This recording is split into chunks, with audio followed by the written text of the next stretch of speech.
Bonjour à tous et à toutes. Une petite vidéo où on va parler aujourd'hui de l'androtardine 250. Alors c'est un médicament de la classe de la testostérone qui contient de la testostérone, hormone masculine, qui n'est évidemment pas fait pour les femmes, puisque l'hormone masculine c'est fait pour les hommes.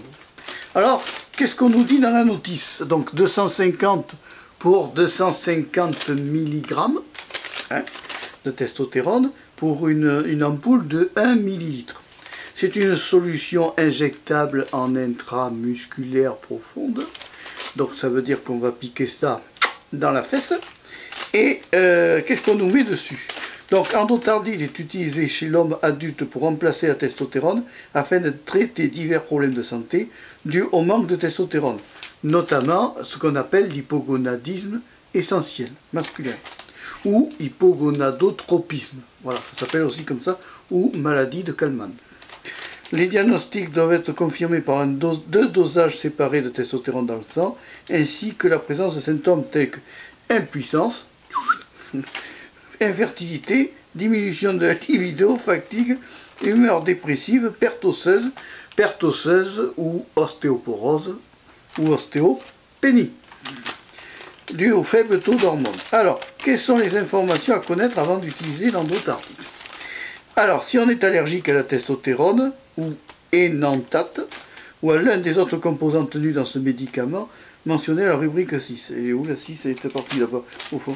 Bon, pour ceux qui ont des cancers, eh bien, c'est déconseillé. Pour ceux qui ont des hypercalcémies, c'est déconseillé aussi, parce qu'il y a une augmentation de calcium dans le sang, hypercalcémie. Pour ceux qui ont des adénomes prostatiques, c'est déconseillé aussi. Ensuite, c'est déconseillé pour ceux qui ont des problèmes de tumeur de foie et pour ceux qui ont des insuffisances cardiaques, rénales ou hépatiques sévères. Androtardine ne doit pas être utilisé chez la femme ni l'enfant adolescent. Donc, c'est réservé aux adultes consentants. Si vous avez déjà eu une épilepsie, il faut faire attention. Si vous avez déjà eu des interruptions temporaire de la respiration au cours du sommeil, celle-ci pourrait s'aggraver. Si vous avez eu un cancer par le taux de calcium dans votre sang peut devoir être dosé régulièrement. Si vous avez déjà eu des troubles de la coagulation du sang, bon, en gros, si tu as plein de problèmes, si tu rentres dans les effets secondaires, quoi qu'il arrive, avant de te faire traiter sous androtardine, moi je vous recommande d'aller voir votre médecin. C'est le médecin par le taux de testostérone qui va décider ou pas de la mise en place du traitement. C'est pas nous, nous non. Donc quels sont les... Donc en fait c'est utilisable, c'est injectable en intramusculaire par une infirmière compétente.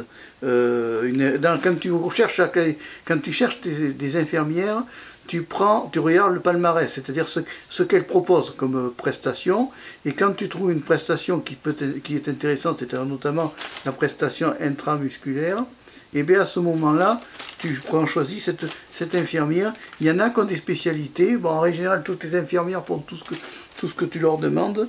Au point de vue, ils sont formés pour tout type de prestations, mais on ne sait jamais.